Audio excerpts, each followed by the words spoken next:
आज हम आश्रम के अतिथि और संस्मरण इस पाठ के बारे में पढ़ेंगे। यह आपके ज्ञान सागर पुस्तक के पाठ क्रमांक 6 का नाम है। इस पाठ के लेखक हैं डॉक्टर प्रभाकर माचवे। इस पाठ में आपको आश्रम के अतिथि और संस्मरण पाठ के नाम से स्पष्ट है कि यह एक संस्मरण है। इस संस्मरण में गांधी जी के आश्रम में आने वाले अतिथियों के बारे में बताया गया है। साथ ही गांधी जी उन अतिथियों की रुचियों का कितना ध्यान रखते थे और आश्रम में रहने के नियमों के प्रति कितना सजग रहने की आवश्यकता थी, यह इस बात के माध्यम से हम जान पाएंगे। डॉक्टर प्रभाकर माचवे ने अपने संस्मरण में गांधी जी और उनके आश्रम में आने वाले अतिथियों के बारे में लिखा है। इस पाठ में छोटे छोटे संस्मरण दिए गए हैं, घटनाएं दी गई हैं जो आश्रम में रहने वाले लोगों के साथ में होती थी और वहाँ जो भी आता था उनके साथ में जो भी व्यवहार होते थे उसके बारे में इसमें बताया गया है। गांधी जी के आश्रम में हिंदुस्तानी प्रचार सभा की बैठक होने वाली थी, जिसमें लोगों के लिए ज़मीन पर ही बैठने की व्यवस्था थी। उस दिन लोगों को यह देखकर आश्चर्य हुआ कि गांधी जी ने मिट्टी का सकोरा, एक कुर्सी और एक तिपाई की व्यवस्था की। पूछने पर पता चला कि मौलाना अबुल कलाम आज़ाद आने वाले हैं। आमतौर पर गांधी जी के आश्रम में सभी के लिए बैठने की व्यवस्था जमीन पर ही होती थी। वहाँ पर गोबर लीप दिया जाता था और जगह साफ सुथरी हो जाती थी। सब वहीं बैठते थे और गांधी जी को भी नीचे ही बैठकर काम करने की आदत थी। वो एक चटाई या फिर वहाँ पर छोटा सा गद्दा और एक छोटी सी जो नीचे वाली टेबल होती है वो लेकर बैठते थे और उसी पर बैठकर वो अपना काम करते थे। और अचानक से जब सबने उनको देखा कि वो कुर्सी की और एक तिपाई की व्यवस्था कर रहे हैं तो सबको आश्चर्य हुआ। तो गांधी जी का कहना था, इससे पता चलता है कि गांधी जी अपने अतिथियों का कितना ध्यान रखते थे। गांधी जी के आश्रम में जो भी अतिथि आ रहा होता था, गांधी जी इस बात का ध्यान रखते थे कि उस अतिथि को किसी भी तरीके की परेशानी ना हो और मौलाना अबुल कलाम आज़ाद को नीचे बैठने में तकलीफ़ ना हो। उन्हें वहाँ बैठने में तकलीफ़ होती थी, इसलिए उन्होंने उनके लिए कुर्सी की व्यवस्था की थी। और जब मेहमान आते हैं तो टेबल पर उन्होंने एक तिपाई रखी, एक मेज जैसा, और उसके ऊपर उन्होंने एक सकोरा रखा जो कि एक मिट्टी का बर्तन होता है, राखदानी कहलाता है। वे अपने आचार विचार दूसरों पर ज़बरदस्ती नहीं लादना चाहते थे। गांधी जी को नीचे बैठने की आदत थी, लेकिन वो बाकी किसी को मजबूर नहीं करते थे। गांधी जी छोटी छोटी चीज़ों का बहुत ध्यान रखते थे। जो भी आश्रम में आने वाले व्यक्ति हैं उन्हें किस चीज़ से तकलीफ़ हो सकती है, किस चीज़ की आवश्यकता है, किससे समस्या उत्पन्न हो सकती है, ये सारी चीज़ें वो ध्यान रखते थे। एक बार गांधी जी पूनिया लपेटने का दूसरा डोरा लेने से यह कहकर इनकार कर दिया कि यदि उनके हाथ से डोरा गुम होने लगे तो स्वराज भी गुम होने में देर नहीं लगेगी।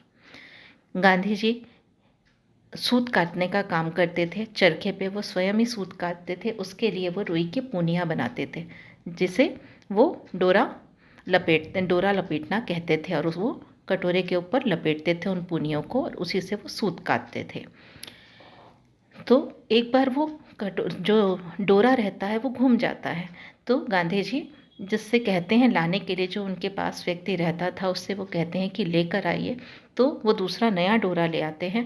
तो गांधी जी कहते हैं कि इस तरीके से नहीं चलेगा, मैं ये दूसरा डोरा नहीं ले सकता, ऐसे चीज़ें गुमने लग जाएंगी तो हमें लगातार नई चीज़ों की आवश्यकता होगी, तो ये नहीं किया जा सकता है।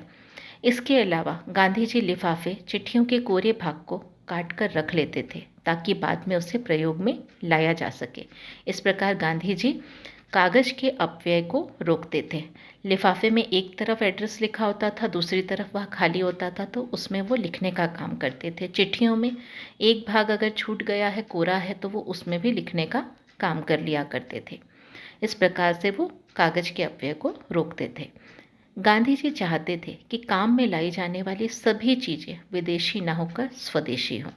उनका मानना था कि हमारे देश में बनने वाली चीज़ों का ही इस्तेमाल किया जाए, विदेशी वस्तुओं का बिल्कुल भी इस्तेमाल ना हो। एक बार उनके कहने पर कृष्णचंद ने बढ़ई के औजार खरीद कर लाए, पर गांधी जी ने उनका प्रयोग नहीं किया क्योंकि वे विदेश में बनी थी। वो औजार तो खरीद कर ले आए कृष्णचंद, लेकिन गांधी जी ने उनका उपयोग नहीं किया। उन्होंने कहा ये विदेशी है, इनका इस्तेमाल नहीं किया जा सकता। उस समय भारत में रुई भी नहीं बनती थी, इसलिए गांधी जी ने सिला हुआ वस्त्र पहनना छोड़ दिया था। भारत में सुई, मशीन, कैंची, इन सब चीज़ों किसी का भी उत्पादन नहीं होता था, हमारे देश में नहीं बनाई जाती थी, और कपड़ा सिलने के लिए इन चीज़ों की आवश्यकता होती है। इसलिए गांधी जी ने सिला हुआ वस्त्र पहनना ही छोड़ दिया था। इसे वे जीवन के अंतिम दिनों तक पालन करते रहे। एक बार एक नौजवान सेवाग्राम आया। वह गांधी जी की सहायता करना चाहता था और सलाह लेना चाहता था, पर ईश्वर में विश्वास नहीं रखता था। गांधी जी ने उसे बताया कि प्रेम या अहिंसा में ही भगवान है, अतः जब तक यह विश्वास ना पैदा हो तब तक आश्रम में ही रहो। जो व्यक्ति उनके पास आया था उसे ईश्वर पर बिल्कुल भी विश्वास नहीं था, तो गांधी जी ने उसे समझाया कि हर मनुष्य में ईश्वर विद्यमान होता है। जब वह यह बात मानने लग जाए तो उसके बाद कभी भी वह कोई गलत काम नहीं करेगा। ना आप गलत सुनो, ना आप देखो, ना बोलो। उन्होंने उसे इस बात के ऊपर विश्वास रखने के लिए कहा कि अपने आप पर विश्वास रखो, क्योंकि हर मनुष्य में भगवान विद्यमान है। और जब तुम्हें प्रेम या अहिंसा, प्रेम पूर्वक सबसे व्यवहार करोगे और किसी से भी हिंसात्मक कार्य नहीं करवाओगे या किसी के लिए भी कुछ बुरा नहीं सोचोगे, तो भगवान अपने आप ही तुम्हारा साथ देगा और हर व्यक्ति में विद्यमान है, और यह तुम्हारे मन में विश्वास अपने आप ही जागृत हो जाएगा। गांधी जी भ्रष्टाचार को समूल खत्म करना चाहते थे। उनका कहना था कि किसी भी गलत काम को बढ़ावा नहीं देना चाहिए, उसको जड़ से खत्म कर देना चाहिए। एक बार उनके भतीजे छगनलाल जोशी से आश्रम में कोठार के काम में गड़बड़ी हो गई। कोठार मतलब जो स्टोर होता है। किसी भी घर में, आश्रम में सब सामान को एक जगह रखने के लिए एक अलग से कमरा बनाया जाता है, जिसे कोठार या स्टोर कहा जाता है। उसका काम उनके भतीजे छगनलाल जोशी देखते थे, वो मंत्री थे उसके। उन्होंने इस गलती को छिपाने के लिए प्रार्थना में सभी के सामने गलत बताया। गांधी जी ने अपने ही भतीजे को गलत ठहराया। प्रार्थना के समय सबके सामने उन्होंने ये बात जाहिर की, क्योंकि वो गलत काम को बढ़ावा नहीं देना चाहते थे। और इसी तरीके से कस्तूरबा गांधी, उनको किसी ने 4 रुपये उपहार स्वरूप दिए, जिसे उन्होंने आश्रम के दफ्तर में जमा नहीं करवाया। आश्रम का यह नियम था कि किसी को कोई भी चीज़ मिलती थी, रुपए, पैसे, उपहार, उसे आश्रम में जमा कराया जाता था। लेकिन कस्तूरबा गांधी ने ऐसा नहीं किया था, तो इसके लिए गांधी जी ने कस्तूरबा की खूब आलोचना की और उन्होंने आत्मशुद्धि पर लेख लिखा। अब उन्होंने आत्मशुद्धि के लिए लेख लिखना जरूरी इसलिए समझा कि उन्हें लगा मेरे ही परिवार के 2 सदस्यों ने गलती की है, तो मुझे आत्मशुद्धि के लिए लेख तो लिखना ही पड़ेगा, प्रायश्चित तो करना ही पड़ेगा। तो उन्होंने खूब आलोचना करते हुए कस्तूरबा जी की और उन्होंने लेख लिख दिया, जिसे पढ़कर प्रतिक्रिया स्वरूप सरोजनी नायडू ने गांधी जी से अपना गुस्सा व्यक्त किया। सरोजनी नायडू उनके आश्रम में आई और बहुत क्रोधित हुई कि आपने अपने पत्नी के बारे में इस तरीके की बातें कैसे लिखी। तब गांधी जी ने कहा कि कस्तूरबा से कहा कि आज मैं अपने नज़दीकी रिश्तेदारों के दोष नहीं बताता तो कल सारे आश्रम में यह बात फैल जाती और धीरे धीरे भ्रष्टाचार हमारे जीवन को खा जाता।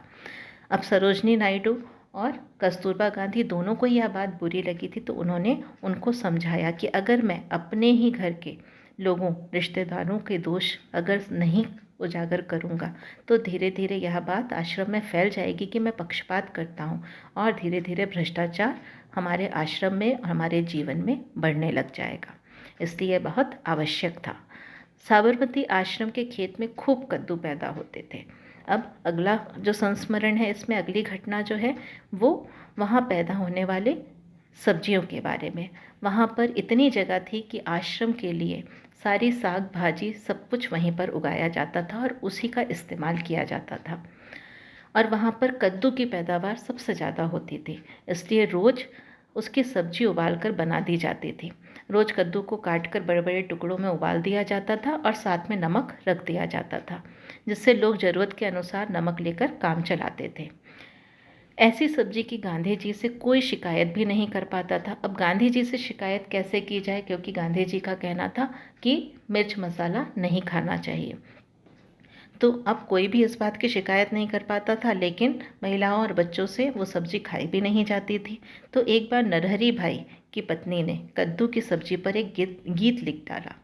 बा ने यह गीत सुना तो गांधी जी के पास शिकायत लेकर पहुंची और उन्हें बताया कि ऐसी सब्जी खाने से लोगों को कैसी कैसी परेशानियों का सामना करना पड़ रहा है। अब हिम्मत करके उस गाने के बारे में गांधी जी को जाकर कस्तूरबा जी ने बताया कि लोगों को कितनी परेशानी हो रही है, महिलाएं कितनी परेशान हो रही है, किसी को डकार की समस्या है, किसी को बादी हो रही है। तो इस तरीके से तो नहीं चल पाएगा, वो आपसे कुछ कह नहीं पाती हैं, तो आपको तो निर्णय लेना ही पड़ेगा। तो गांधी जी ने अगले दिन प्रार्थना में वह गीत नरहरी भाई की पत्नी मणि बहन से गवाकर सुनवाया और वह शिकायत मंजूर कर ली। अब उस गीत को सुनने के बाद उन्होंने निर्णय लिया कि ठीक है, आप सबको मैं तेल मसाला खाने की परमिशन देता हूँ, इजाज़त देता हूँ, लेकिन सब बहनें मुझे अपना नाम आकर देंगी कि कौन कौन मसाले वाला खाना चाहता है। तो कस्तूरबा जी ने कहा कि आपके पास आकर कोई भी बहन नाम देना पसंद नहीं करेंगी, हम अपने आप ही निर्धारित कर लेंगे, निश्चित कर लेंगे कि किस किस को मसाले वाला खाना है। तो गांधी जी ने इसकी मंजूरी दे दी। अब धीरे धीरे क्या हुआ कि जब बहनें वहाँ सब एक साथ बैठकर आश्रम में खाना खाते थे और पहली पंक्ति में सब महिलाएं बैठती थी, बच्चे बैठते थे। अब गांधी जी के सामने जब सब बैठे मसाले वाला खाना खा रहे थे, तो गांधी जी ने भी मजाक में वहाँ पर कह दिया कि कैसी लग रही है, कि चटपटी सब्जी कैसी लग रही है। उन्होंने ताना मारा गांधी जी ने कि चटपटी सब्जी कैसी लग रही है, अब कैसा स्वाद आ रहा है। तो ये बात कस्तूरबा गांधी ने जब सुनी तो उन्होंने भी मज़े लिए और उन्होंने कहा कि उनसे कहा कि पूरन पोलियाँ और पकौड़ियाँ बनवाकर हर रविवार चट कर जाने वाले आप ही थे। आप तो हर रविवार को मुझसे पूरन पोली और पकौड़ियाँ बनवाया करते थे और उसे पूरा का पूरा आप चट कर जाते थे, खा जाते थे। अपनी पोल खुलते देख गांधी जी चुप हो गए। जब गांधी जी ने देखा कि उनकी भी पोल खुल रही है तो वो चुप हो गए। उन्होंने फिर ताने मारने बंद कर दिए, मजाक लेना बंद कर दिया। गांधी जी सच्चे कर्मयोगी थे। पहले वे स्वयं कार्य करते थे, उसके बाद ही वे दूसरों को करने के लिए कहते थे। वे मात्र उपदेशक नहीं, कर्मयोगी भी थे। वो सिर्फ उपदेश देने में विश्वास नहीं रखते थे, वो जिस बात का उपदेश देते थे लोगों को, उस काम को करके भी दिखाते थे। इस प्रकार थे गांधी जी और उनके आश्रम के छोटे छोटे संस्मरण घटनाएं।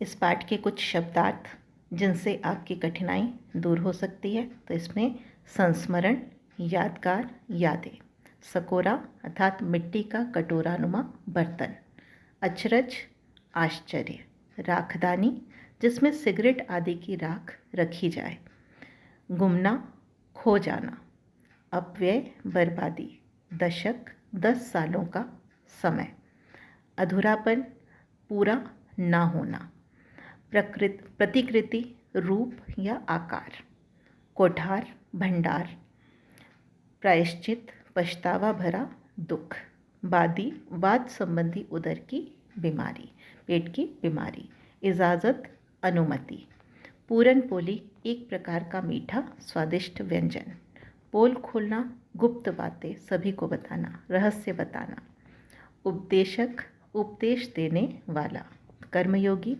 कर्म में विश्वास रखने वाला, कार्य को स्वयं करने वाला, उपवास, व्रत।